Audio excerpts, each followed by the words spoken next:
Hello and welcome to the Good Stories podcast. I'm Jody here again with Steven. Today we're talking about 3 different stories, all based on the same character, and they also all have the same name, The Secret Life of Walter Mitty. Hopefully you've seen or heard of the 2013 movie with Ben Stiller, probably my favorite movie ever, but turns out that was a remake of another Walter Mitty movie that came out in 1947, and it had a very different story and different flavor. Then step back again to 1939, and you find a short story in The New Yorker by American humorist James Thurber, also about a daydreamer named Walter Mitty, and again, a totally different flavor. So today we have what I'm calling Walter Mitty in 3 flavors.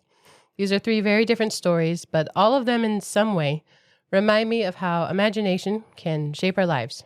Maybe to escape, maybe for some hope, or maybe sometimes we can learn something. So let's get started. Time for a story. Walter Mitty is a stressed and desperate middle-aged man who escapes the tedium of life in daydreams. In the 1947 Danny Kaye movie, he is reimagined as a younger man with an overbearing mother and a flighty fiancée. Walter works for a publishing company where his boss takes advantage of the good ideas in his daydreams in order to sell more magazines. When Walter gets caught up in an international crime story, the line between real life and his daydream starts to blur. Eventually, he must come to terms with real life, foil the criminals, and save his true love. In the 2013 remake, Walter is again reimagined, this time as a diligent but dull worker at Life magazine who works to make sure the pictures in the magazine are up to the professional standards. When the magazine is about to go from print to digital, he is in charge of the last photo to be on the cover at the request of a famous photographer. Unfortunately, he can't find the picture. The story starts with him in constant daydreams, but as he searches for the photographer in increasingly remote locations, he finds his real life gains the excitement he used to only experience in daydreams. Walter continues to learn about himself, and he finally learns what is on the lost picture. Again, well done. Always good. Thank you, Jody. That's 3 in 1. Yeah, and like you said, different flavors. Each one of these had a very different tone, very different flavor, and I got different things from each one of them. So this was a lot of fun for me to read and watch through. Yeah, had you read it before? I had not. This was totally new. I couldn't have told you there was a book. I couldn't have told you who wrote it. And so this was brand new for me. Fortunately, it was really short. Yeah, it's not a book. It's a short story. It was in a magazine, The New Yorker. I wonder if that's why he's a magazine guy in the Danny Kaye one. Oh, that could be. Just a theory, spitballing, do not know. So yeah, it is a short story, less than 2,000 words, but so very brief daydreams. And so I think we start as a Navy commander? He is on an 8-engine Navy hydroplane, Commander Mitty. You want to make the sound? Patakata-pakata-pakata. It's a recurring sound in this little short story that all the machines go pakata, and they use it later in the movie, which is great. So he's this stalwart commander in his daydreams, but when he snaps out of it, he's in the car with his wife nagging at him. Yeah, and he gets nagged throughout this. He really does. It is the writing on this is fun. I mean, the daydreams are fun, but boy, it's a little bit sad too. Yeah, he's a henpecked is kind of the older phrase for it, I think, but henpecked where the nagging wife, and in his daydreams he is stalwart and brave and strong, steady, courageous, confident. Everything he doesn't seem to be in real life. Then he wakes up. So he drops his wife off to get her hair done. So it's just this day in town with his wife who nags at him. It's like, don't forget the stuff. And then he launches into another where he's a brilliant surgeon. I love this scene. They keep throwing out medical terms that are absolutely absurd and ridiculous. I mean, none of it makes sense. And then the anesthesia machine that breaks down. Oh, that's so good. No one can fix it. No one on the East Coast can fix this. Quiet man. And then he asks for a fountain pen, and with a fountain pen, he MacGyvers a solution. And then I love his confidence. That will hold for 15 minutes. I believe it's 10. 10. Sorry. In the movie, it's 15. And they changed the sound because the machine is broken. So it's not tapakata, it's tapakata queep. And then the fountain pen fixes it. It's back to the rumble. But yes, 10 minutes, and he has unshakable poise. They're like, Mitty, can you take over? He's like, okay. And he does. And it's a triumph. He is successful in this incredible surgery. And again, he seems to be very happy in his daydreams. But then he certainly snaps very out of confident. it abruptly. Parking wrong. Right. He talks about the kind of egotistical garage man and a mechanic who sneer at him and giggle because he's always doing stuff wrong because he's daydreaming. I think the next one's kind of fun, where he's in court. He's being interviewed as a witness. And they're asking him, is this your gun? And he like identifies it immediately.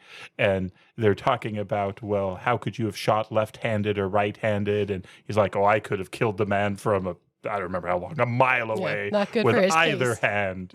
And he's just, this cold as steel sharpshooter in the witness box. His wife told him to remember, don't forget the something. He's like, oh no, what's the something? And then he has this daydream, and this woman leaps into his arms, and the DA rips her off of him. And he's like, you miserable cur. And he punches him. And he's like, ooh, cur, puppy biscuit.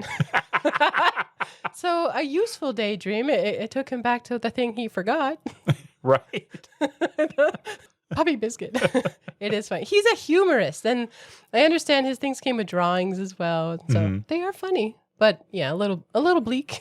Yeah. Well, I mean, there's only, 2 more scenes? Yeah, you're almost done. So the next one is with the Captain Mitty, the Royal Air Force fighter ace. And that's it. He's a fighter ace. He's going in. He also, there's a detail that he picks a chair. He's picking his wife up from her hair appointment, and she'll be done who knows when. He picks a chair that he knows she'll be able to find him because she gets annoyed if he's this other place. And then when he snaps out as his fighter pilot one, she's mad at him because she couldn't find him. Like, it's very unfair. It does seem very unfair, which brings us to the last one. I mean, as we're leading up to that, he does make some line. I don't have it in front of me, but something to the effect of, sometimes I'm thinking, which was so sad to and me. She says, at home, I'm taking your temperature. Yeah, you must be sick. Clearly. Which brings us to his final daydream, where he is again stoic, again brave, again courageous, but he's at a firing squad. He's the victim of a firing squad, No which seems blindfold. to be how he feels. See, at it's the still time. funny. It is bleak, but it is funny. It is funny. And that's it. That's the story. So I don't know much about James Thurber. Did you say you looked up some things on him? I did. I actually learned that this is one of the most anthologized stories and poems in the U.S. in our history. And so Mitty-esque, it made the dictionary after this came Really? out. It's a commonplace or unadventurous person who seeks escape from reality through daydreaming. Like, yep, that's exactly it. And James Thurber did say, because some people are like, that is a sad ending, very devastating and horrible.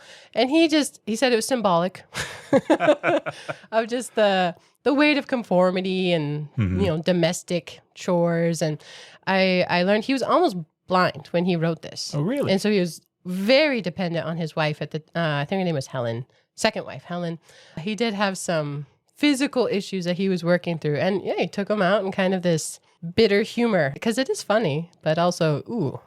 Anytime there's an author who writes something like this with very clear character distinction, it does make me wonder what his real life wife thought about this particular book. Did she like this story? Yeah. Hard to believe she would, but who knows, maybe. Yeah, so the Tapakada sound, this became popular and then sent to the troops, and it became the signal among the troops. Like between the airplanes, Tapakada, Pakada. It was the MIDI signal. So I just thought those were very cool. I love that. That's great. So before we get to the next one, he also wrote a short story called The Secret Life of James Thurber about himself.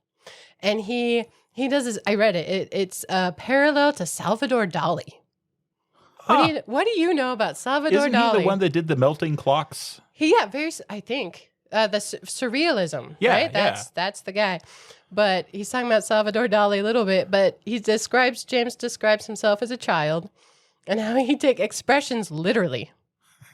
So if someone was all ears, his mind just, what? How could they be all ears? Or there was a man who lost his head during a fire, but he ran out yelling. So he's describing in pictures this man running out of a house holding his own head, and the head's yelling, but he lost his head. Or a husband who couldn't put his foot down. an old lady who was always up in the air. But And now I'm picturing all these two. I know, very literal expressions. The quote is, keep it to yourself or the adults would laugh the miracles away or take your temperature and put you to bed. The temperature. Yeah, it makes sense. It's part of his upbringing. And the one that brought him back to reality was when his aunt told him that his cousin was crying her heart out. And she left the room and he was looking for it, but he couldn't find it. Talked about it and then he got it. He's like, oh, and he ends it with, take that, Salvador Dali. I thought it was really good. So he did his own parallels to Walter Mitty too. Clearly a personal story for him. That's all I got on the short story. Well, that's wonderful. The only other thing I got out of James Thurber was in the introduction to the one I read, and I think it was his daughter or granddaughter, same last name, but she did seem to imply that he did not care for the movie when it came out. No, he did not, the Danny Kaye. No, so there are two movies, just to be clear. So next we're going to talk about the Danny Kaye one. Came out, a decade after that? 1947. And Danny Kaye, I mean, you know him from a couple things. I think most people probably know him now from White Christmas. Oh, you're absolutely right. It's his most famous work, but he is just a talented and funny man.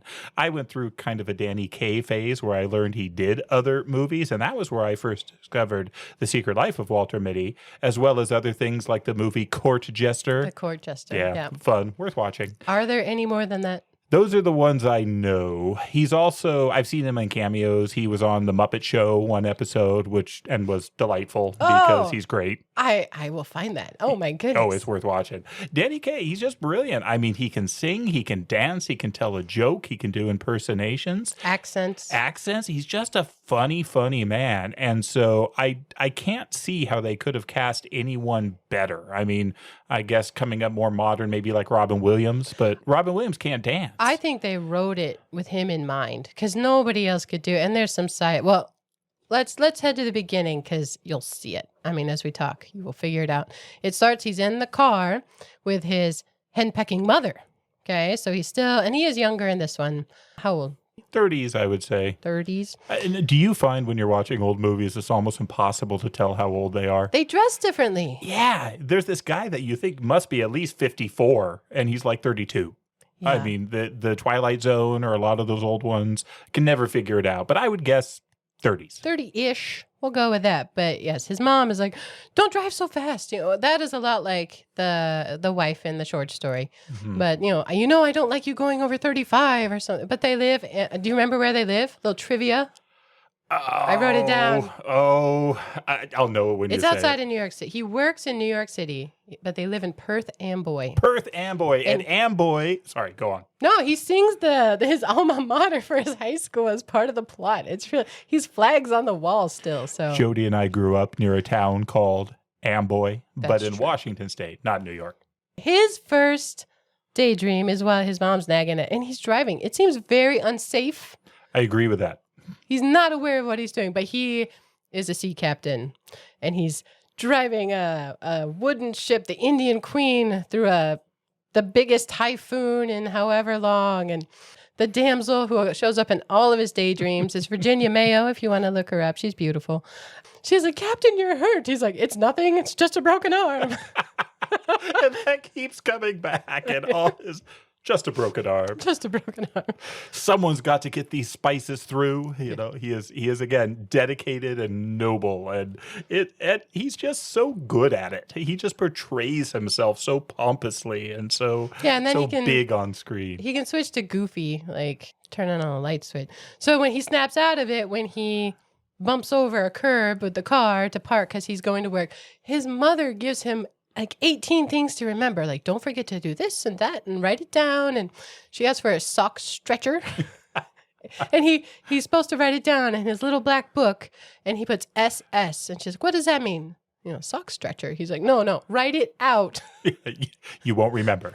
This man has never been allowed to grow up, I tell you. But he loves his mom, but she is over the top. Like, every day he's carrying like a garden hose sprayer or a rake or a clock. I mean, big things. The clock is pretty awesome. So he makes his way to work in New York City, in like big city. So he works for this major publisher, and they do racy magazines. So yeah, adventure stories and detective stories and aliens and many, many women in distress and scantily clad clothes. yeah, with monsters and yeah, a lot of these would be what would, if they were books, what would have been called bodice rippers back in the day. I mean, and they do, he says 31. They do 31 different magazines. So they are cranking out the work at this he is very proud of it. And he gets in trouble with his boss immediately. He gets in trouble with his boss a lot because he killed off the vampire in the first issue because he got stabbed in the heart. What's wrong with you, Mitty?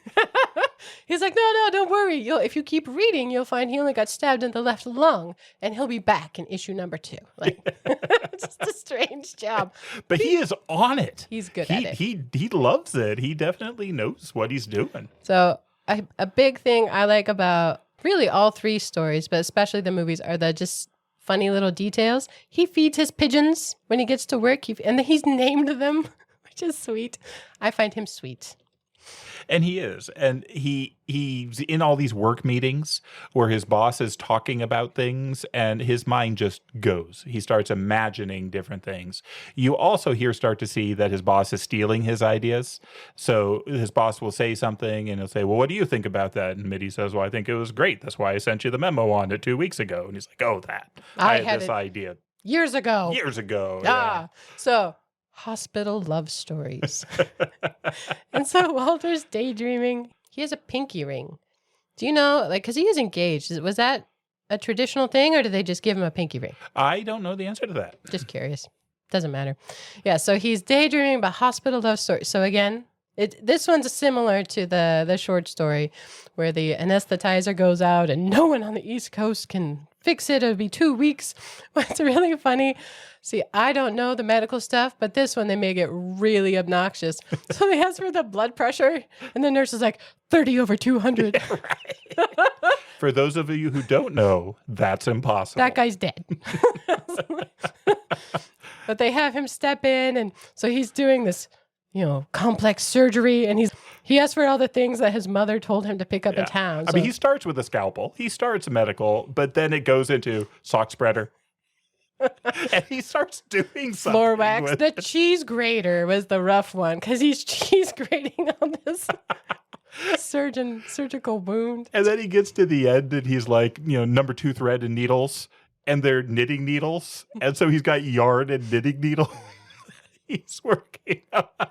But then the ending of this one is great.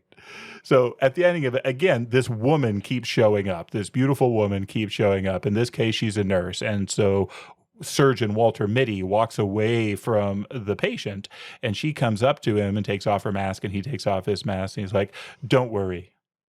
Your brother will play the violin again. I've just grafted on new fingers. You're welcome. And then he walks away just looking impressive. Yeah, and he's always snapped out of it suddenly. His boss being like, Mitty, I was talking to you. And there is a plot, but it's loose, and it's definitely set up with these scenes where Danny Kaye can just super Danny Kaye, where he plays this big character and he's really funny. So yeah, these sketches, and the first several of these sketches do parallel the Thurber book pretty closely. I mean, so this is the surgery one. The next one, he's the wing commander, and he just nails it, where he's this British pilot, and he walks in and they're like, Mitty, you haven't, slept in 3 days. He's like, and oh, you're hurt, and oh, nothing. I set the bone myself. Again, the broken arm came back. He's throwing back brandy in the bar. No one can hold his brandy like Walter Mitty. That's right. And there's another pilot that's kind of cracking up. And so the lead guy is telling him about this. And Mitty's like, put him to bed. I'll fly his mission. And so he's just being awesome. This opens up with 2 fighter planes, obviously toy planes, like flying through the air, again going pakata pakata pakata pakata as they're going through. And it looks like a kid playing with 2 planes chasing after each other. It flashes to the German guy who realizes that it's Mitty behind him. I'm a lost man. He just knows. It's so cheesy and it's so great. But then in the bar, they have him again go full Danny Kaye. This part's absurd. It's a little too long and silly for me, this bit. He does this extensive, but amazing. Like, no one could just do that who's not super talented, but he mimics their like college orchestra professor or something like that. His name is Oh, you can't pronounce it. I was going to dare you. I was going to give you $1 if you try to say his name, but I lose. But what's crazy is a lot of that wasn't scripted. They just said, Danny Kaye, go. So I think the song itself, the ones that are really absurd, I think they actually scripted, but a lot of it, especially when he talks fast, that's just Danny Kaye riffing. Being who he is. And really good at it. Yeah. This reminds me, to tie some of the books we've read together, I refer to this as the Mad Conductor, which of course reminds me of Tristan in All Creatures Great and Small when he performs a Mad Conductor scene, but I don't think he does it as well as Danny Kaye does. I think it used to be a thing. I was wondering if it shows up this often that we've seen it more than once. In the Harriet one, he shakes Tristan's hand like, thank you so much for doing it. It was a big deal because they look absurd. Maybe that was why it was a big deal. Anyway, the first plot point really happens after that.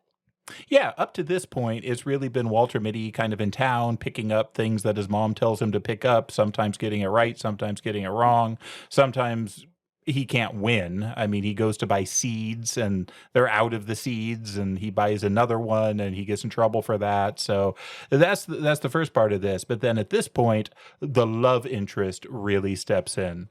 Rosalind Van Horn, and it's the same actress who plays the beautiful woman in all of his daydreams that have been going on thus far. Now remember, Walter is engaged. He has a fiance who is a challenging individual. She's annoying. She baby talks her dog, who's named Queenie. It's over the top. Yeah, I can't handle the baby talk. That's just wrong. Yeah, he's on the train to work. So it's after his mom has handed him, I don't know, a rake and something, always errands. And he's on the train to work. And this woman sits down in the empty seat next to him. And he kind of notices. And then he puts, you see it in his face. Like, that's her. Mm-hmm. That's his literal dream woman. But she's scared. What's great about old movies is they make the bad guys so very clear. And like, oh, that's a bad guy. Not subtle. And so she's looking, and so she's clearly pretending. So she kisses Walter and is like, oh, darling, I'll see you after work. She pretends to get off the train. But he bumps into her after, and she had kissed him, so he's a little floored. He sees her in a taxi cab. He basically says, hi, and I'm sorry, are you okay? And she's like, oh, I pretended to get off the train. But she kisses him again and like has him get in. Like, we'll drop you off. Because clearly she's afraid of something. Mm-hmm. And there's a scary guy back there. Like, she should be afraid. With a switchblade, you start to see him fiddling with this knife. And it does a sound as it opens up. And so, bad guy. Rosalind basically tells him that she's afraid and she's like, you have a nice face. Would you come with me? He says, you have a nice face. They both think they have nice faces. It's nice. And again, it's not subtle. Beautiful Dreamer, the song plays every time she's on screen. And I love that song. Do you? I think I discovered it through this movie and I liked it ever since. So Beautiful Dreamer is a beautiful song. Mm-hmm. I encourage you to listen to it. And he basically says, no, I have to be at work. And so he does. He leaves to go to work because he has this very important meeting. But so she's going to picking up a man, Carl, yes, off a steamer, I think, across the ocean. Yes. But he had heard her say, because she had invited him to go with her. And so he knew the name of the boat and knew she was going to go to the boat. Yeah, so he gets out, but realizes he left his briefcase and has all his notes for the meeting. So he actually follows her to get to this boat and pick up this man, Carl. And it's this older man who's asking her about her uncle. She's taking this man to meet her uncle. And he says something like, I'm shocked he's still alive. He's got to be really old by now. But we haven't met her uncle yet. But then Walter shows up. It's funny. Carl asks, could anyone have followed you? And she says, oh, no. And then Walter shows up. I followed you. So she asks him to help load the luggage. And he's behind the car. And they hear this funny sound. Yeah. Did you hear that? And it's terrible. Carl's in the car. And he found Walter's briefcase. And he tucked a little black book into it. But then that bad guy stabs him. Yeah. It's horrible. It happens off screen. We don't see the stabbing. True. It's a very friendly older movie. You don't see blood and guts back then. But we do see Carl falling forward. At first, they just think he's asleep. Well, he's old, Yeah. No, he's dead. He got stabbed. So Walter is reasonably afraid, and they rush in a hurry to a police station. And he runs in. He's like, there's been a murder. Come look. And when he runs out, the taxi's gone, the girl is gone, the body's gone.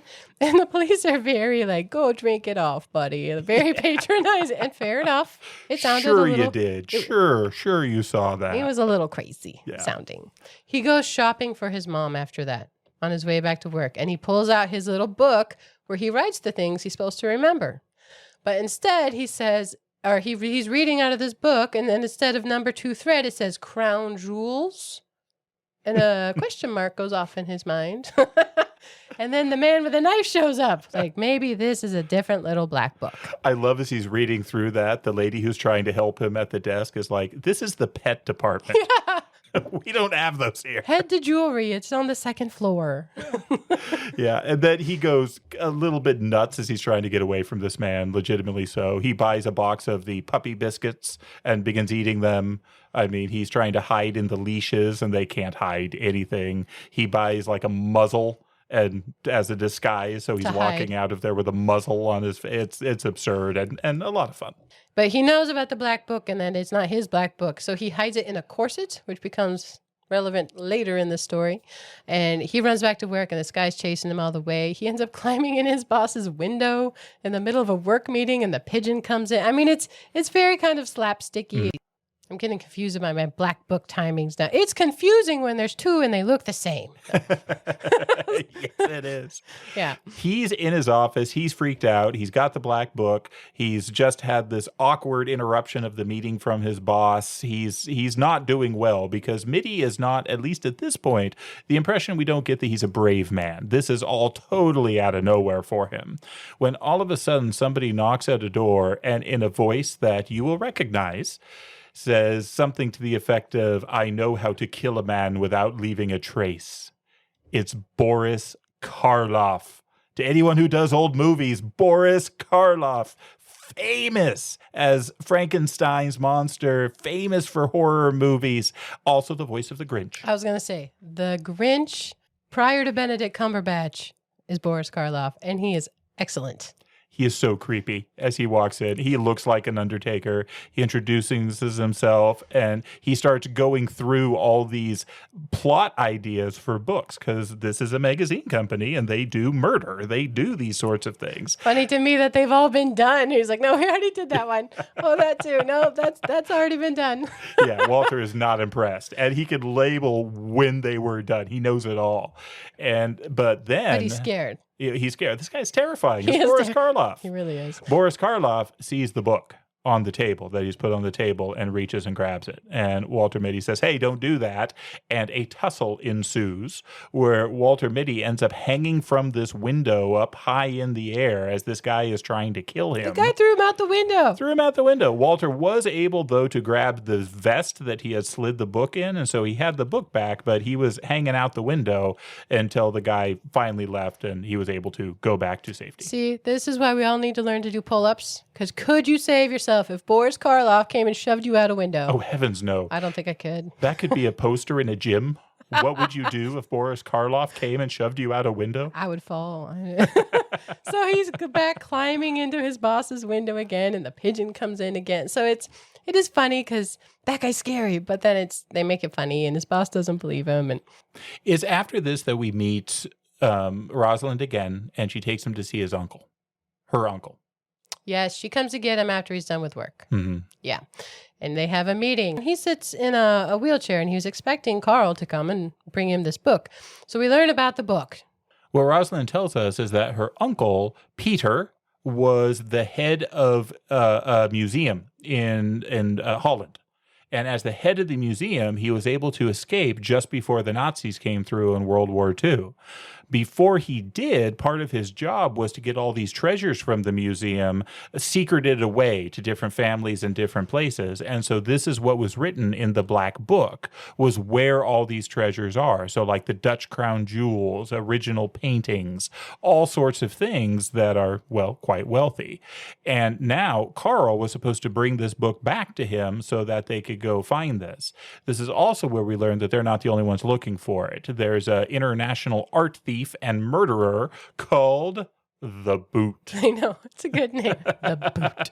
And the Boot will kill him if they know or think he's got it. And so they're bringing Walter Mitty into this conspiracy. Conspiracy is the wrong word. Into the secrecy of this thing they need to do before the bad guys get it. So they got to find the book. And Walter is just trembling, shaking. He's doing his normal slapstick. He does a whole scene with a chair where he can't get the pillow on the chair while holding a teacup. Yeah, and he's shaking the teacup, and he's like, "Oh, we should call the OPA. I mean, the FBI." And the Uncle Peter's not reassuring. He's like, "Oh, as soon as they kill you, the FBI will be on it." Yeah. I love before that, as he's sitting there trembling, clearly you are a brave man. Where he is so obviously not.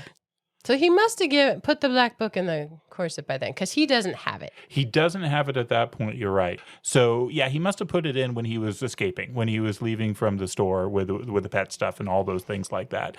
When he put it in the corset, he was behind a curtain where he heard the shop girls talking about where this was going to be sent to. Yeah, whose name? He learns the name of the woman this is going to be sent to the next day. And so he and Rosalind go out to find this corset. It doesn't go well. It doesn't go well. Oh, man. The night when he goes home from work, though, because there are these interactions with his mom, his fiance, his fiance's mom, and this jerk Tubby. jokester man named Tubby. Tubby, what a horrible name. It really is. And Tubby clearly has a thing for his fiance. Yeah, they make a point to say that he continues to propose to her over and over and over again. Yeah, and he gives Walter, like, prank gifts, like a gift with sneezing powder. I mean, it's just kind of an unfriendly dude. But they're playing cards. Bridge is a bridge. Yeah. And Walter's not doing well. He's terrible. And the other ones are super pros. And so then this might be my favorite of his daydreams. So we'll talk about this one. He is a Southern poker player gambler smoking a hand-rolled Havana cigar and all and these Southern belles in their fancy dresses are like just smitten with him as he plays. And Tubby in his daydream is the other guy, and he is sweating. He is struggling. Yeah. He is losing. Tubby bids. He's out. He's got nothing left, and he bids the deed to his plantation. I mean, wow, that's big stakes. Tubby's like, "One more hand with what, sir?" Ginger snaps. Tubby basically offers his fiancée as part of it, and Walter will not have it. You know, he's too much of a gentleman. You would pluck a star from the heavens and throw it on the soiled gaming table. Well done. And then they do. Yeah, they have a game. But Tubby's a cheater, obviously. Oh, sure. And so he puts down 3 aces. And Walter's like, "That's very strange, because I have 4. I mean, it's just silly. But that one is very funny. Because then he walks out slowly, calmly, obviously, with the deed to the plantation, and he runs into the dream woman. Mm-hmm. And I love how he describes her. He's like, Walter Mitty squared his enormous shoulders. Self-describing. And Danny Kaye is a lot of things, but enormous is not one of them. No, he's a lean guy. And then he's like, it was a very touching moment. She's like, "Oh, it's you." Even in his daydreams, there's some reality there. But he gives her back the deed to the plantation, and he's off to war, and it's a really funny one. But then he comes back home. Oh, and the banjos are making the tapaka. But then he snaps out of it, and they're like, "Walter, come on, play your cards." And he tries to bridge them gently into the air back home. It's embarrassing. Yeah, it doesn't go well. Poor dude. Anyway, the next day, they're looking for this corset, he and Rosalind. And they end up at this store that's having like a corset and women's accessories show. And she just gets invited to display one, and she picks up the black one because he remembers some that was black.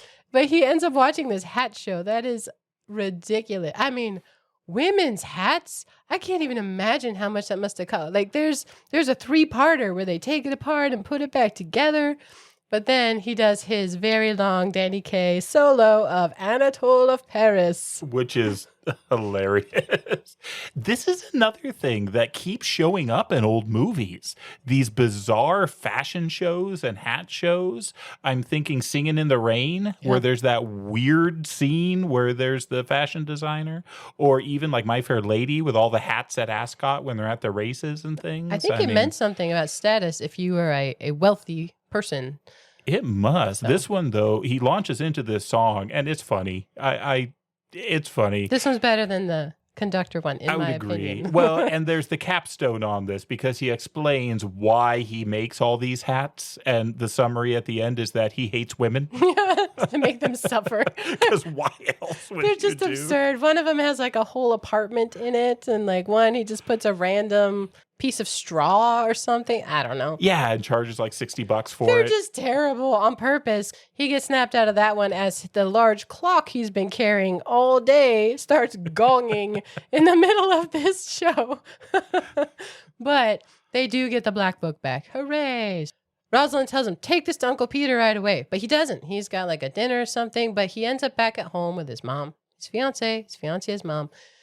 And they're worried about him because he's acting oddly. Honestly, he's not just deferring to them and everything, I think is their problem. But I think you're right. But they stay overnight, and his mom puts him to bed like with warm milk, like he's a child, and she's very worried about him. But Rosalind sneaks in. She climbs in a window and plays Beautiful Dreamer on the piano. Mm-hmm. So he comes downstairs, puts her in the kitchen, and then there's this back and forth. It's painful, where his mom and fiance keep coming out and being like, Walter, why are you out of bed? He's like, oh, I was getting something. Yeah. He puts on a kettle for her to give her tea because she's all wet, and it starts whistling. And so he's standing in the hallway just whistling to hide extensively. Yeah, he looks nuts, but eventually he goes and puts his shoes on and gets the book. And they take it to Uncle Peter. That's what she's there for. So then there's your twist. Here's the twist. So as they're about to present this book to Uncle Peter, Rosalind looks down and she sees Carl's passport on the floor. And she knows that Uncle Peter has killed Carl, that he was the one behind it. He's a bad guy. He's a bad guy. Oh. So she slides the book into the drawer of a desk, and then they go over to Uncle Peter, and Peter says, where's the book? And Rosalind says, yes, Walter, where's the book? Walter says, well, I gave it to you. She's like, no, but I gave it back. No, you gave it. So she now knows that Peter's a bad guy and is trying to hide this. And so her plan is for them to go back out to the car and run away, essentially. Well, Peter is too sly for this, and he ends up slipping Walter a Mickey. And so he drinks a drink and he quickly passes out onto the floor. And then at this point, when Rosalind rushes up to check on Walter Mitty, you see the enormous left boot of Peter as he gets up out of the wheelchair. The boot. He can walk. What? He's faking, and he is the boot, this assassin, art thief, murderer that they've been so scared of the whole time. So when Walter wakes up, though, he's very confused and afraid because Uncle Peter's there. His mom is there. His boss is there. He's like, where's Rosalind? Uncle Peter says, who? I have no niece. And they have this thing. So they really try to make him think he's crazy. Yeah. And it kind of works. They do a good job of it. Well, they send him to a psychiatrist at the suggestion of Uncle Peter. Tip, if you walk into a psychiatry office and Boris Karloff stands up, Run away. Run away. And his hair is so bad. It's like thinning and curled and parted down the middle. It looks like the Grinch a little as he's got it all slathered on. But so he's terrified of this guy, and they basically convince him, no, you're neurotic. It's nerves. You made it all up. And they really do a number on him. Yeah. Because you're a daydreamer. You're always been a daydreamer. Yeah, they talk about Rosalind and how he thought she was tied up in a chair. And so they open a door and he can see her struggling and gagged in a chair, and he runs over and then she's gone. Mm-hmm. So he thinks it's in his head. Boris Karloff tells a story. He talks about another patient he had who had a condition where no matter what a woman was dressed at, he always thought she was wearing a bathing suit. It's just ridiculous. But then the nurse walks in and is wearing a bathing suit. And Walter is looking at this like, what is going on? And Boris turns to the woman and says, nurse, whatever, you have a spot on your uniform. She says, well, I'm sorry, I'll change it immediately. And walks out. And after she goes, Walter's, did she really have a spot on her uniform? Well, yes, you saw it. Oh, yeah, it was I did. ink. Yeah. And then the doctor gets up. You didn't see any uniform. You saw her in a bathing suit. And this is what really convinces Walter that he's obviously insane, that he's mad, that he's crazy. Yeah. His boss is pretty decent throughout. He's there and he's willing to pay all the costs and to help Walter. So Yeah, His yeah, boss that's steps true. up. That's cool. But I think then it jumps to his wedding. Yeah, so remember the doctor tells him, "Hey, I think you need to get away." And he says, "Well, I'm supposed to get married." And the doctor says, "Perfect. Get married, go on your honeymoon, make it happen." And so then the wedding scene starts. And he says, I do, but the face is the dream woman, and that's messed up. But his actual fiance is kind of terrible. She does not look happy either. Both of them should have called this off way ahead, clearly. Agreed. Yeah. But And his best man is Tubby. yeah, that's messed up. Oh, we forgot. Rosalind at one point gave him little gold charm shoes. It is something she'd had since childhood, and she gave them to Walter as a gift to thank him for helping her. Mm-hmm. And at his wedding, he finds them in his pocket when he's going to get the ring out. And he's like, oh, she's real. So this confirms for him she's a real person. And so he is off to save the damsel in distress, and he has to daydream along the way. He steals a flower car. Yeah. He steals a car. I mean, he is now getting pretty adventurous.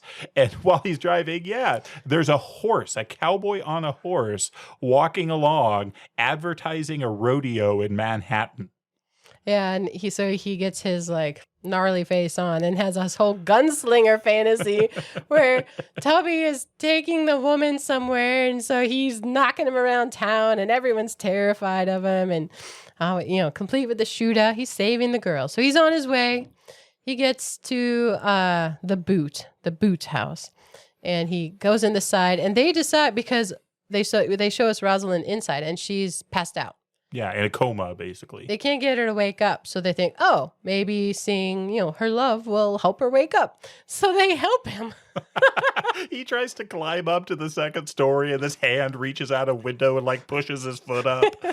I mean, the guy with the knife tries to, kind of mug him. He walks up to him, and obviously he just lets Walter smack him, and he pretends to fall over. Walter pretends to have a gun in his pocket. And it's just his finger. Yeah. But then he forgets himself and pulls the finger out, and the guy is still backing away from the finger as if it's real. It's silly. It's absurd. But she does wake up when he finds the girl, and they try to run away. And he tries to use his magazine adventure knowledge to help them set booby traps and things. It's pretty funny. But they get caught. But Walter had stolen this truck, and so the police were after him. So just in the nick of time, the police show up. The day is saved. The day is saved.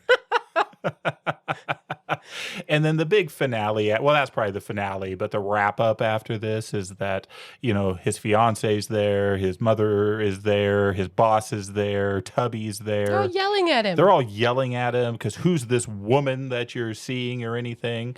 And Walter grows a backbone. He tells them all to shut up. He describes that their brains weren't exercised. You get this hint that all they could think about was suspicion, whereas as weird as his daydreams could be, they at least expanded his horizons in his mind to kind of higher and beautiful and greater things. And that was just not a thing with these other people. He tells off his boss for stealing his ideas, and it all works out. So the horrible fiance ends up marrying the horrible Tubby. Yay. Yeah, they can have each other. Walter ends up marrying Rosalind, and he gets promoted to editor at the magazine, and it's a pretty sweet ending. Yeah, his boss is impressed that he grew a backbone. The big contrast I got out of the movie compared to the story we read to start this all off. In the story, the daydreaming is pure escapism. Life isn't great, and so he's just trying to get away from it through these daydreams, is what I took out of it.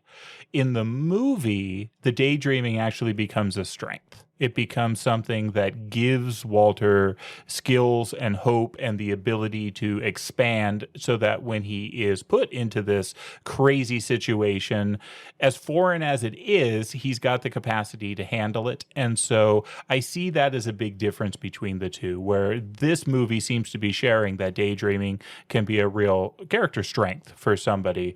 Although if used inappropriately, it leads you stopped at a green light or running over a curb. Yeah, it does help him, but it is mostly silly. It's a lighthearted one, but I read that there was a Halloween costume that came out of it. It was this big publicity movie, but yeah, James Thurber did not like it.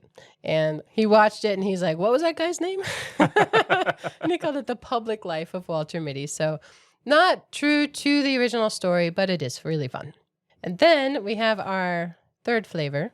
I think it is my favorite movie. It's definitely climbed the charts over time, but it came out in 2013, and it starts with Ben Stiller in a stark, drab, plain apartment on eHarmony. Do you remember eHarmony? I do remember Is it still a thing? I know there's dating apps. I couldn't tell you. Probably not. But it's a great beginning because you can tell he's tense. He's scrolling through this woman's profile, Cheryl Melhoff. It's a good name. She's funny even in her little profile. She has a 3-legged dog and a son, 2-legged. They're cute details. But he's working up the courage to send her a wink. And it's tense, but he finally does it. He stands up, he comes back, and he pushes the button, and it goes, bam. Yeah, it doesn't work. And then he does it again, and again, and again. And I totally thought it meant he sent her like 20 winks. But no, it just didn't work. So he calls eHarmony, and he's on the train, getting on the train to go to work. And then he hears something. So he's on the phone with eHarmony, and then he totally turns, and he goes, and he just jumps off into the sky and into this building, and he runs out with his little dog. He's like, it's gonna blow. And the building blows up behind him. It's a pretty slow, then big start. Right. And then on the eHarmony phone call, though, there's a couple things that come out of that. Mm-hmm. One, we meet Todd. Todd will be a recurring character to try and help him through his eHarmony struggles. But in his big daydream, Cheryl Melhoff runs up, and that's her dog. He just saved her dog. Yeah. But I thought he meant he was talking with Todd before that. He went and saved her dog. It's true. Todd's like, where'd you go, buddy? He already gets the idea that Walter's not all there in the head. He zones out quite a bit. But he wakes up because Todd's saying, you there? Hello? But then he's got to hang up and run to work because he's late and he missed the train. It's a great beginning. Oh, man. I love this movie. It is. And he, too, works for a big company. He works specific for magazine. Life magazine. And I love his job title because, again, it just speaks to what he is the negative asset manager. What a bleak-sounding job title. It really is. What it really means is he handles photo negatives. These are assets for the company, and he manages them. It's a really important job, and he does it well. But, boy, that sounds depressing to me. So he's at work, and it's in one of these big buildings, and his sister shows up. It's his birthday. She's like 42 years old, and she gives him a gift, which is funny. His mom baked him a cake. I had never heard of Clementine cake. No, me neither. But it looks good. And it becomes important in this movie. It does. Strange. I love the details in this movie, truly. So, yeah, it is his birthday. He kind of blows his sister off because he's late to work. And he learns, as they're getting in the elevator, that life is going digital, life online. And they don't know how that's going to shake out. And he meets the Beard Man. Beard Man. He's the guy in charge of the whole turnover from Life magazine to Life Online. And in the elevator, he asks Walter, so what do you do? And he stutters and stumbles and dirtly and misspeaks. And in his imagination, Walter handles it well. Yeah. It makes a joke. Comeback. And everyone else laughs. That's not how it goes. He's like, hey, hello. He's like, I'm a negative assets manager. And like, worth the wait. It's just awkward. They do a great job with the awkward silences, like while he's zoning out. The next part of it that I wrote down on mine was the daydream where he's watching Cheryl. So this woman that he tried to wink on eHarmony actually works in his office. So he doesn't know her, but he recognizes her, and he's overhearing her talk with somebody else about what she did over the weekend. And it's not really what she did, but she talks about, her Latin lover and things like that. And so again, the daydream ensues. And so all of a sudden, Ben Stiller jumps out of the Arctic as this frosty Arctic explorer with a terrible Latin accent and is talking with her. And they have this interaction. He has a poetry falcon. I love the poetry falcon. It's a falcon. It's a bird that apparently speaks poetry. It's just, it's epic daydreaming is what's going on here. And in the meanwhile, the beard man, who's not very nice, but I mean, Walter is way too much in his head, but beard man is not kind. So he flicks a paperclip at him and he nails him, and he calls him Major Tom, like the David Bowie song. Mm-hmm. Can you hear me, Major Tom?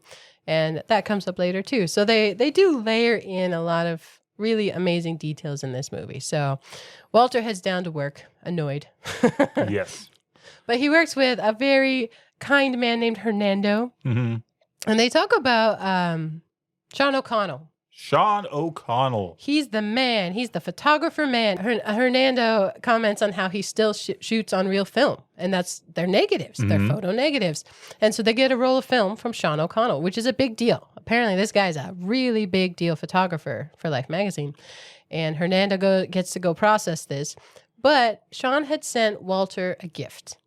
And he opens it up, and it's a wallet with Life's motto on it. And it with a note that says, "Hey, I hear life's done," or such as it was. And basically, thank you for working with me. And don't mind the blood stain on the letter. Got it from a knife wound while I was shooting pictures. It's funny. But yeah, he sends him this wallet, and it's sweet.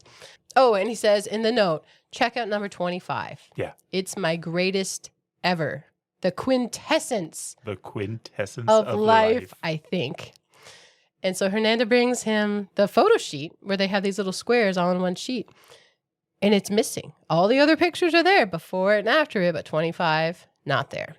And immediately somebody knocks. It's like, hey, we need number 25. Yeah. Ready, go?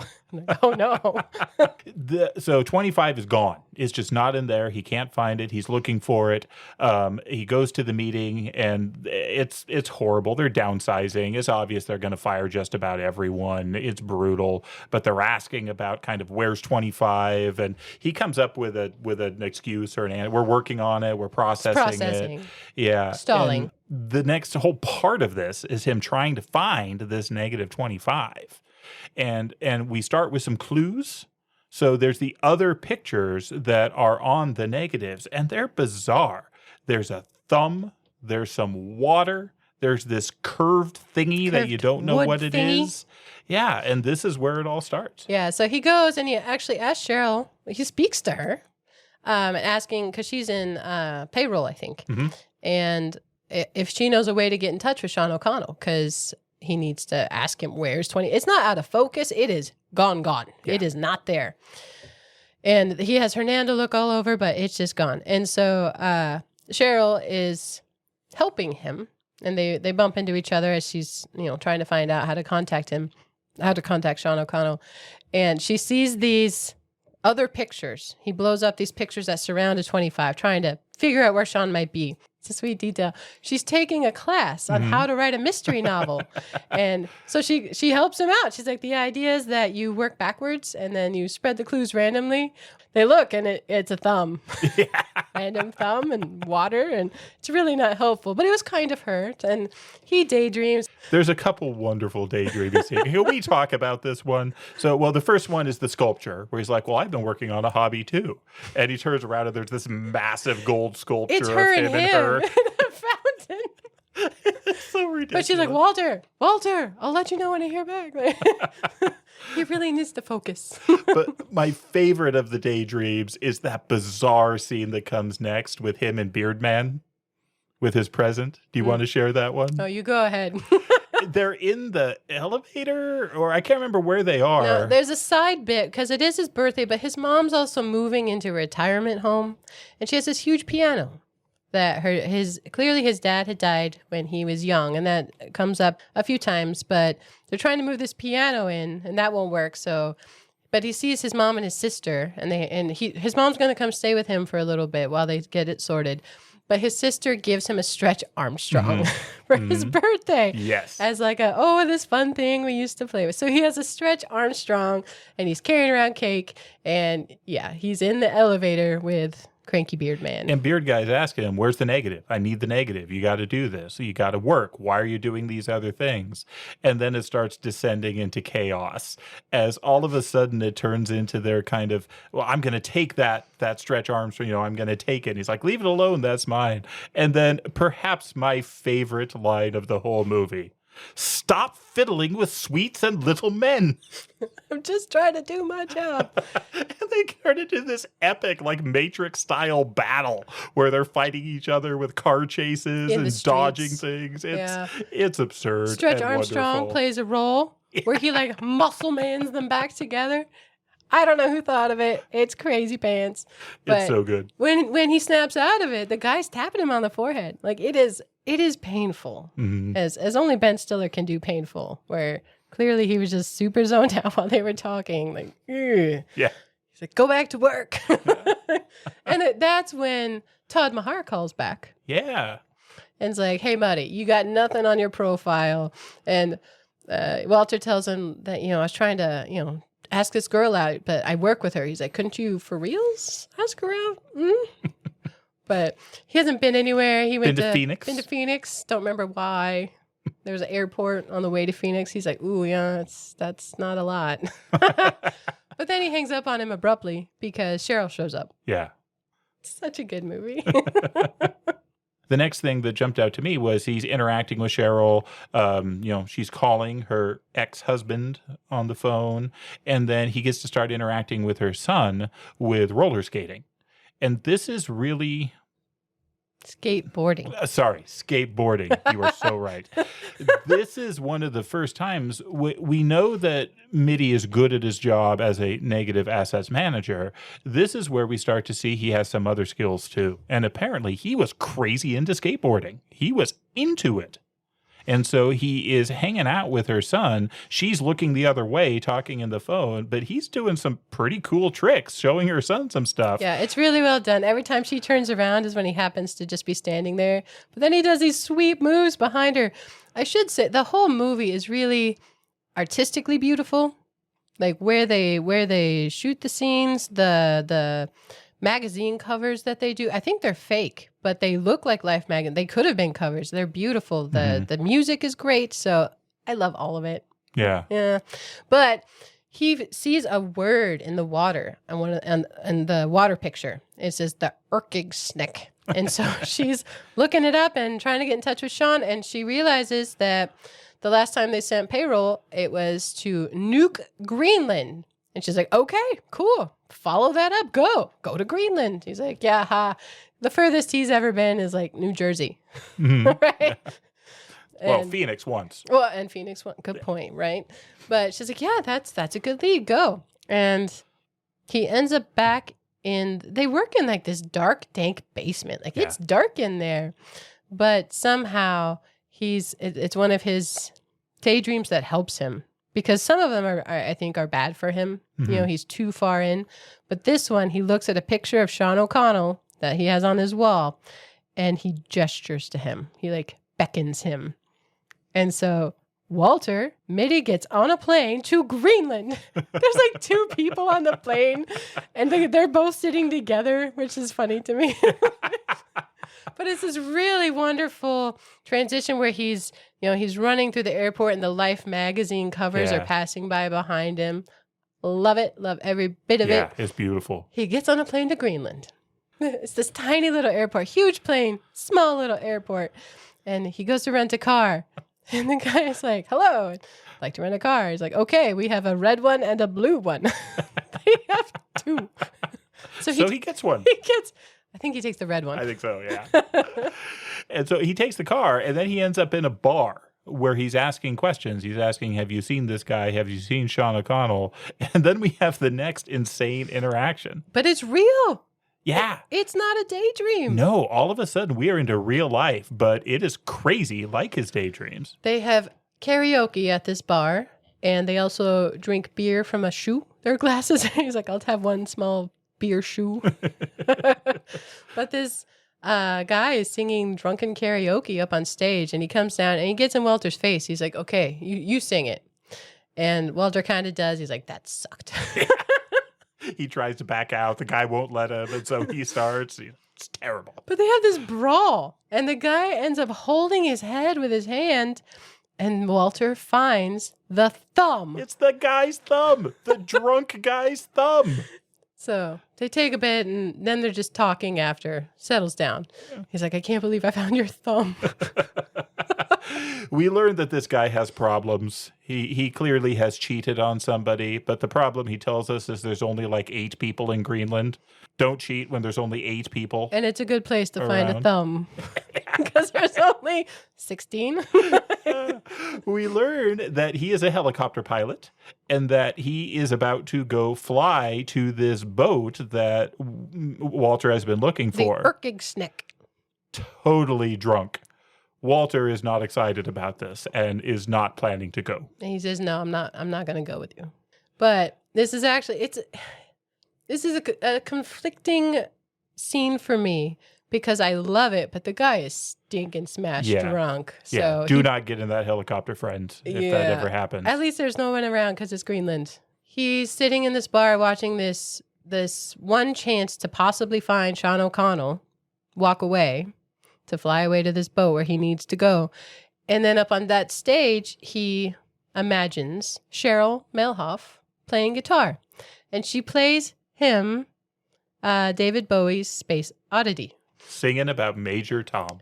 And she does. And it's wonderful. That song, it's always very bittersweet because it is tragic. She uses it to encourage him. And the scene where he's listening to her going out into the unknown on an adventure, that's what she's singing to him about. He jumps onto this helicopter and his face it's my favorite moment where he just can't believe he actually did it. Mm-hmm. But he gets on the helicopter. I love it. It's beautiful. Again, dangerous. Don't do this. But it's a movie. Enjoy it. But then the craziness continues because the guy actually is successful getting the helicopter out to the boat, but there's no way for him to land on the boat. He is carrying radio equipment for the boat, and he said, I was just going to drop it off on the boat, like drop it down, but now that you're here, well, you can jump in the boat and take it with you. And Walter can't believe what he's hearing. You want me to do jump? What? Jump into the boat. Yeah, jump in the boat. Jump in the boat. Well, Walter is in it now. And so the dude just leaps for the boat and totally misses. What we don't know and what Walter doesn't know is that the big boat is not the boat he was talking about. There's a little dinghy lifeboat right underneath the helicopter, and that's the one he was supposed to jump into. Yeah. But Walter just commits and launches himself into the ocean. And then problems arise again. The ship's captain, he has a megaphone, and he's kind. He's like, you are safe. There's the porpoise school. It'll protect you from the sharks. Befriend the porpoise. Befriend the porpoise. So this Finn, they're coming to get him in this little boat. It's going to take a minute. He's like, you have at least a minute before you freeze to death. I mean, we laugh, but man, it's so scary. But this Finn comes up to Walter, and he's supposed to befriend the porpoise, but it's not a porpoise, it's a shark. And he legitimately is fighting off this shark in the water. But they save him, and he gets up into the boat, but he's so freaked out because it seemed like a dream. He palms the guy's face. He's like, oh, it was real. Sorry for palming your face. It's really good. It's really well done. But I don't think they speak English anyway, so. So he's on the boat, and he's looking for Sean O'Connell, and Sean's not there. But the sailors know him. They're very cheerful, very friendly. Yeah, he was there. Yeah, the guy's like, he helped me, with advice on my photos for my Facebook. My Instagram. Or Instagram, yeah. He's really cute. And so he's looking for clues. He's looking for where did he go, and it's clear where he went next. He went to Iceland. Well, the guy offers him clementine cake. He's like, my mom makes this. That's so crazy. So all these crazy things that aren't daydreams start happening. So he has clementine cake, and on the back of it is notes from Sean. Yes. Yeah, and the next, it's a photo shoot, like a schedule. And the next one, is in Iceland at a volcano. That I can't say that one. No, I can't either. I won't even try. The guy says it, and it's really cool sounding. I don't know how. Yeah. But that's where they're going the next day. So off to Ice. So we were in Greenland, off to Iceland. And it is beautiful. Mm-hmm. Love everything about the Iceland's imagery and scenery. It's gorgeous. But he's looking for Sean O'Connell, and meanwhile, this guy is like yelling at him because there's a volcano about to explode. And again, these aren't daydreams anymore. These things are happening. Yeah, but he doesn't speak the language. There's a really cool scene, though, where he needs to get from one town to another. And I read that Ben Stiller, he trained for that. He did a lot of it himself. They had him on wires to keep him safe, but he skateboards down this road past waterfalls and panoramic mountains from one town to another. It is gorgeous, and he looks so happy. He's just out there. And so it's not that he's not daydreaming at all, but a way less. And occasionally Todd Mahar still calls. And he has the worst cell phone ring. It's so jarring. So there's no pocket-a-pocket-a, but it's the do-do-do-do-do-do-do-do, like so jarring. Just, in these beautiful still places, Todd Mahar calls. That's right. And he gets to tell him, hey, I fought off a shark. He's like, you got to stop daydreaming, buddy. He's like, no, I really did. Oh, wow. Okay.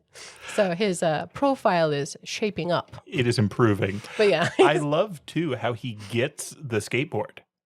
Because he sees some young Iceland kids with a skateboard, and he's like, oh, that's a cool board. And he trades his Stretch Armstrong for the skateboard. The kids are funny because they don't speak English, but they're like, ooh, we can tie up your sister with it. Yeah. It doesn't seem like a great deal to me, but he does get this really cool longboard for Cheryl's son because it's cool and he's there. I think the other thing that stood out to me about the Iceland sequence was Papa John's. So that's after the volcano. Mm-hmm. Yeah. So this Iceland man comes in a car. So he skateboards down. He's looking for Sean, but it's empty and it's eerie. And there's these alarm horns going off. He doesn't know what they mean. It's an erupting volcano. And he sees Sean fly over on a biplane taking pictures. And this man came from the last town to save him. And so they ride off through as this volcano is erupting on them. I mean, it is a scary scene. This man saved him. Mm-hmm. But yeah, they get to safety. Clearly they chatted in the car. But yeah, he drops Walter Mitty at a Papa John's. And we learn that Walter has a history with Papa John's.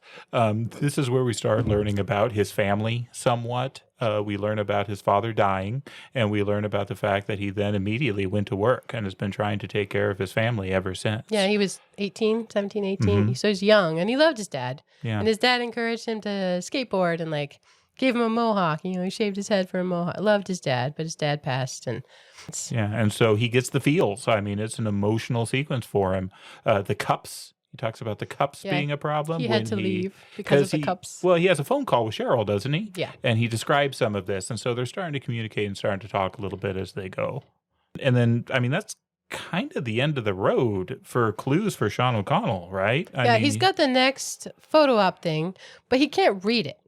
And so he gives Cheryl the words to look up, and they don't really go together. They're like goat hockey and warlocks and something else. They're not English, and they don't really go together. So he just has more clues again.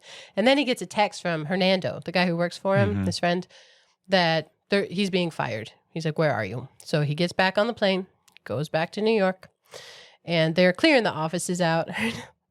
I like Hernando has a fern. He's like, that's my fern. He has to go get his fern. Great details in this movie that just make them very, very people. Yes. It's people things, and they do a great job with it. And he learns when he gets back that Cheryl was let go as well. And so he sees Beardman. He's like, I want my picture. And he explains, I don't have it. I was looking for Sean O'Connell, and the guy fires him on the spot. Yeah. He's like, okay, you're out. We'll do something else. But so he leaves, so he's got no job now, no ties. But she goes to give Cheryl's son the longboard. Mm-hmm. But while he's there, because he thought she was divorced and now single, she was on eHarmony. But while there, he knocks on the door, and her ex-husband, answers the door. So he assumes they're back together. He leaves the board, but it's pretty crushing for him. And this, I think, is his last daydream in this movie. It's the last one I have written down, yes. Yeah, he's in a cab heading home from that sad experience, and he's having this daydream that makes him look really good. But he hates it. It's too much. He doesn't like it anymore. He wants He wants out of them. They're not helping him anymore. Mm-hmm. So he actually gets out of the cab. So far, we've had 3 original clues. We had the water that ended up leading him to Greenland through the ship reflection in the water. We have the thumb, which we discover in a violent manner in a bar in Greenland. But we don't yet have a clue or know what that third clue, that roundy shape is. Round wood thingy. And this is where this comes into play because he goes home. He goes home, and his mom, like I said, was living with him for a short time, and his sister's there. They're cooking dinner, and she's chatting. She's very sweet. It's Shirley MacLaine. If you know actresses, she's so good, and she's older in this one, and just the perfect mom character. But he's on the couch, and her piano's there, right? Because they were trying to get her piano in. They didn't have a place to put it, and so he's looking at this picture, sitting on the couch, and he puts the picture down, and he sees it on the piano. Clearly, it was a picture of the edge corner part of his mother's piano. It has a little ding in it, and it matches. And so he says, Mom, did someone take a picture of the piano? She's like, I did, with Sean's camera. They're chums. They hang out. Walter had no idea. None. And she's like, yeah, I told you he came, and he asked all these questions about your work. He was very interested in your work, and she made him clementine cake because that's her signature move. But Walter had been zoned out when she told him about it, at the grocery store or something. He missed it entirely. Mm-hmm. So he was there, but he wasn't there. But now he's present. And his mom convinces him, whether you lost your job or not, it's important that you finish his work, that you finish your work, because he's given a lot to this job and them working together. Bad handwriting. Warlocks? No. His mom's like, no, it's warlords. She knows. She's got this. Going to Upper Afghanistan, and he was going to take some of her cake to give to the warlords. So he can get access. Clementine cake is the key. So he does. He finds this old backpack back when he was young and going to go on this big trip before his dad died. But he never got to use it. And he goes. He's got this little travel journal. And there's one other major thing that happens here. Isn't this where he throws away the wallet? Yeah. So he was given this wallet, but this is the wallet that has the Life motto in it. And he's just been fired from Life magazine. He's frustrated. He's angry. And so this very kind gift, he chucks it. He throws it away there at his mom's house. Yeah, good point. But he's off on another adventure, this time to Afghanistan. And it's a really cool sequence where there's no talking. You just see his handwriting of the journal on screen. And it's his training. He finds these Rajkuis. They're basically, what are the guys' names that carry stuff Sherpas? Yeah, they're basically Sherpas up the mountains. And he has training. They hit him in the face with the branches. He has to eat leaves. And he dances around with a pipe. He learns all these funny things. He's experiencing the place, and it is gorgeous. Just crazy beautiful the whole time. And it shows him going up the mountain with these 2 men. And then at some point, they have this silent interaction. Clearly, they don't speak each other's language, where they gesture that he's going to keep going and they're going to go down. But he's on. He's going, and now he's alone in the snow, walking up this mountain. Before that, is that where he meets the warlords? Oh, yeah. With they're cake. On their horses, and they're like spearing the clementine cake with bayonets. And, yeah, you can go by. Yeah, it's all clementine silent. Cake. Yeah, it's great. It is a great sequence. But then he's walking, and his phone rings. It's so jarring. It's so good. Todd Mahar. Hey, buddy. Your account is blowing up. He's like, yeah, I don't think I can swing the monthly cost. Can you turn it off? He just got laid off. And so he's talking with him. He's very, very nice, but he's like, oh, I'm going to have to keep this short. I have to make oxygen choices. He's up in the mountains. Then this calm voice says, hey, keep it down. And he finds Sean sitting on this rock. He's like, Todd, I got to go. But it's an entirely different feeling scene. But he finds Sean and says, I've been looking for you. He's like, you're Walter Mitty. Because they've never met in person. Mm-hmm. They worked, he shoots old film, and he doesn't have a cell phone. He's old school in that way. And so he knows who Walter is and invites him to sit down. But Sean's up there photographing snow leopards. Ghost cats. The ghost cat. Love it. A lot of imagery there. But he invites Walter to sit down, and they have a conversation and basically asks, like, where's number 25? He's like, you're sitting on it. He's so excited. What? How am I sitting on it? Sean O'Connell thought he was being very cute, where he took number 25 and he put it in the little card holder of the wallet that he'd sent to Walt. He'd said, look inside in the note. It was so not clear. Mm-hmm. I like that Walter gives him grief. He's like, that was a terrible idea. Don't be playful. But then, if you don't mind my asking, what did you do with the wallet? It's like, I chucked it. That hurts my feelings. Yeah, it was he's like, no, I liked it very much. Oh my gosh, it's such a good movie. You should watch it. Everybody watch it. He then points out, so you don't know what was on that picture, do you? And Walter's like, no, I never saw it. And he said, well, that's a shame. It was a good one.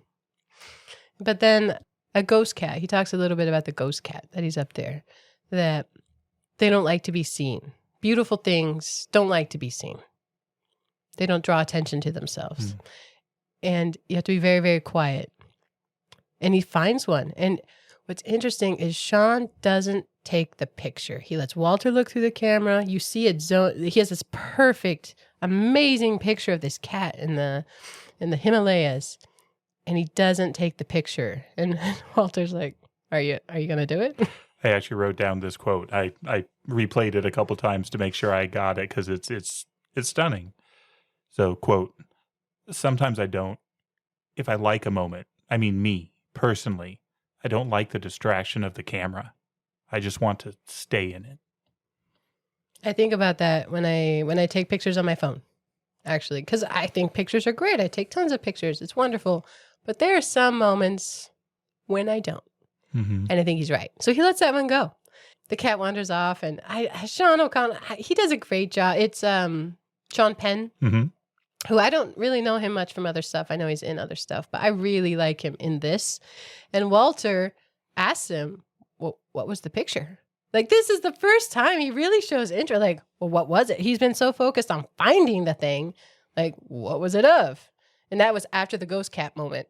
He's like, well, let's just call it a ghost cat. You know, it's this beautiful thing that's gone now, but it is and was beautiful. And then they go play some version of soccer up in the sunset. I mean, it's just wonderful. That looks fun. I'm going to go play with them. If you don't join us, we'll have uneven numbers. Yeah. So he gets to go play. It's so good. So then we're panning back to him heading home, and he has to go through, apparently, California.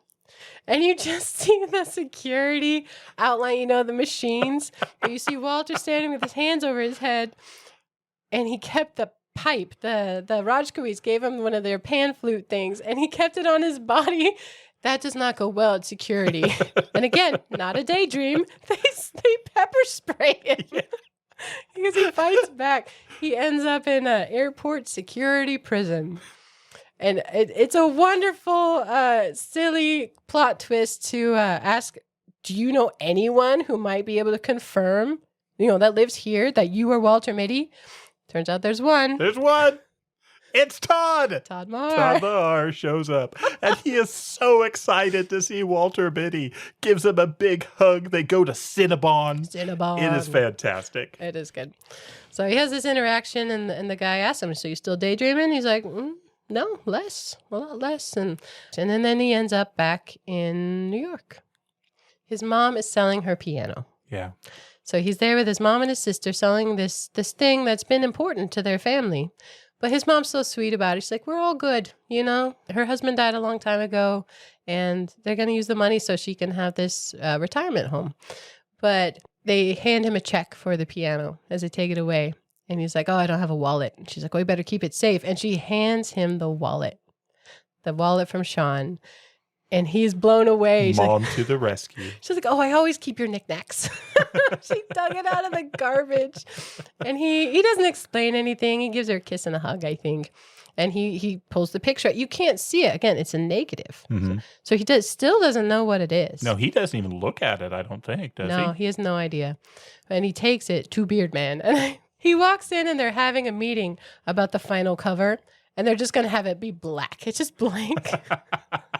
Which, of course, makes me think of Spinal Tap. Sure. Go on. That's the great idea.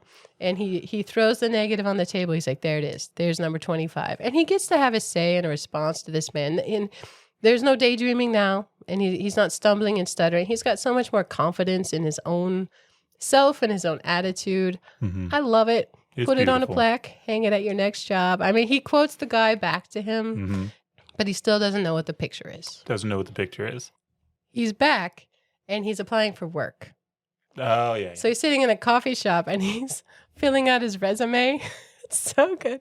He's got, 25 years as an asset manager at Life magazine, Sean O'Connell. And then, the only civilian to do a whatever meter jump into the Icelandic waters. And he gets to put these adventures on his resume. But he also gets an email. It's a thank you email from Cheryl's son. And it's a video of him practicing on the longboard, and he loves it, and it's sweet, and he gets to feel good. And then, he's checking out at work. He has a, what do they call it, severance? Mm-hmm. He's getting a severance paycheck, and he sees Cheryl walking off. So, they're walking down the street together, and she basically explains to him that, nope, I'm still single, and you have a really active imagination. And he's like, you have no idea. He's like, I was imagining that you sang the song to me, and, to help me get on this, where I needed to go in Greenland. So they have this sweet moment, and he does ask her on a date, and it's the perfect way he would ask someone on a date. He asks if she wants to go see the play Grease at a weird church because his sister is in it. Playing Rizzo. Rizzo, tough and tender. And she says yes, and they hold hands walking down the street, but they come across a newspaper stand. And before you tell us what's on the cover, I want to go back to that phrase, the quintessence of life. That word quintessence is such a wonderful word. Earlier on, there's all these jokes about nobody really knows what it means. Yeah, the guy's like, what does it mean? What does it mean? Like, rich. So rich and so full. Yeah. But I looked it up. And so here is a definition of quintessence. The most perfect or typical example of a quality or class. So remember, as Jody describes this picture, this is the quintessence of life. According to a photographer who's got a handle on things. He knows about the ghost cat. But yeah, they come up on this newsstand and they see a wall of Life magazine that says final issue. And, thanks to the people who made it. And the picture is Walter Mitty wearing his looped glasses as he looks at a photograph sitting by a fountain. And he is just blown away looking at it. Cheryl's blown away. And they walk away. And she's like, do you want to buy one of those? He's like, I was trying to be cool. I will later. But it's him doing his work. And it's him before the adventures. It's him even when he did the daydreams. And it meant he was of value then too. Mm-hmm. He has been made better by these experiences, but he had worth and value before, and I love it. It's so good. Didn't see it coming. That is how it ends. It's just a great ending. It is wonderful. Yeah, the movie is amazing. I've always loved Danny Kaye, and so the original Walter Mitty movie I've loved for a long time. And then I saw this one, and Jody started talking about how great it was, and I got to say she's right. It is a fantastic, fantastic film. As I compare these three flavors that we've talked about, again, the first one, the daydreams are an escape. They're a mechanism to get away from the life that isn't unpleasant. In the second one, the daydreams are a strength. They're a tool that he can use for the adventure he's going to go on. But in the third one, it's so much more nuanced and so much more complex. The daydreams are both good and bad. They both help him and they hurt him. And as he gains the life experiences, the daydreams go away. And I think that we could spend a lot of time just thinking about that and thinking about the way we interact with imagination, with the real world, with the dream world, and how it can be both good and bad. But the real world's there. And it just, again, beautiful, beautiful movie. Yeah, I love it. Every time I watch it, I love it more. I do think and they don't address it, but there is such a poignancy with his dad dying when he was young. And I would think those daydreams would be a lot of, because he wanted to travel when he was a kid. He was very much into the skateboard scene. You know, he had these hobbies and activities, but then he had immediate responsibilities and he carried those for his family. And it's really great with his mom and his sister. He takes care of them and they love him. And this is how I think he gets past that need to daydream to be able to actually have the adventures he wanted to have. And again, that he wasn't garbage before. No. I think so many stories are like, oh, now you've made it. You know, you've gone through the thing and now your life is of value. No. His picture was the quintessence before he did any of that. I love it. So good. So I use the word severance, and Adam Scott, the actor. I know you're a fan. I don't really want to talk about the show Severance because I have not seen all of it, but I actually think maybe James Thurber would really like Severance. So I don't know for sure, but I wonder if they had a relationship in this movie, Ben Stiller and Adam Scott. They did. And that kind of triggered the casting for Severance. Yeah, and that was part of why Ben Stiller actually demanded. I mean, he really went out on a ledge for Adam Scott to take that role in Severance, and so they're close. The other funny thing, for those of you who watch Severance, the drunk guy in the Greenland bar, also a major character. Oh, that's funny. No, I did not know. There is a piece of this, the 2013 movie, I don't like. The Benjamin Button Daydream. I didn't bring it up because it's disturbing. It's weird. I don't like that one. I think somebody thinks it's funny. I could just cut that out and be happy. But for anyone out there who likes it, I'm sorry. It's just not for me. A couple more things. I think in our Ender's Game episode, you mentioned a MacGuffin. Yeah. With the Ansible. Number 25 is a MacGuffin. Let's go with this. What do you think a MacGuffin is? Because you mentioned it in Ender's Game. I've always used the term MacGuffin to refer to a device that doesn't really exist, but that moves the plot along. So I guess you could refer to number 25 as a MacGuffin in that way. It's the thing that moves the plot along and allows it to proceed. I actually looked it up because I wanted to talk about it. So yeah, an object or an item. It's necessary to the plot, but in and of itself, it's kind of irrelevant and unimportant. So I don't think it has to be made up so much as just not vital itself, but it is necessary to the plot. So I have some examples. The Holy Grail in the Arthur stories, a MacGuffin. I'm like, I've Totally. never thought of it that way. But do you remember the Maltese Falcon? The statue? I do. I just introduced my wife to that movie last week. It's been a long time. But I remember the statue, totally a MacGuffin. George Lucas called R2-D2 a MacGuffin. Interesting. Yeah. And I had a quote on him or from him. He believed that the audience should really care about that MacGuffin almost as much as the dueling heroes and villains on screen. Well, that works with R2-D2 because he's wonderful. Exactly. And the Ark in Indiana Jones, Ark of the Covenant, a MacGuffin. But here's Hitchcock really liked MacGuffins and the use of them. And so here in 1939, a lecture at Columbia University, Alfred Hitchcock, the man who made, how many movies did he make? They were so good. Yeah. There's no way I've seen them all. There's a ton. But famous director. And so MacGuffin. He's explaining it. It might be a Scottish name taken from a story about two men on a train. One man says, "What's that package up there in the baggage rack?" And the other answers, "Oh, that's a MacGuffin." The first one asks, "What's a MacGuffin?" "Well," the other man says, "it's an apparatus for trapping lions in the Scottish Highlands." The first man says, "But there are no lions in the Scottish Highlands." And the other one answers, "Well then, that's no MacGuffin." So you see that a MacGuffin is actually nothing at all.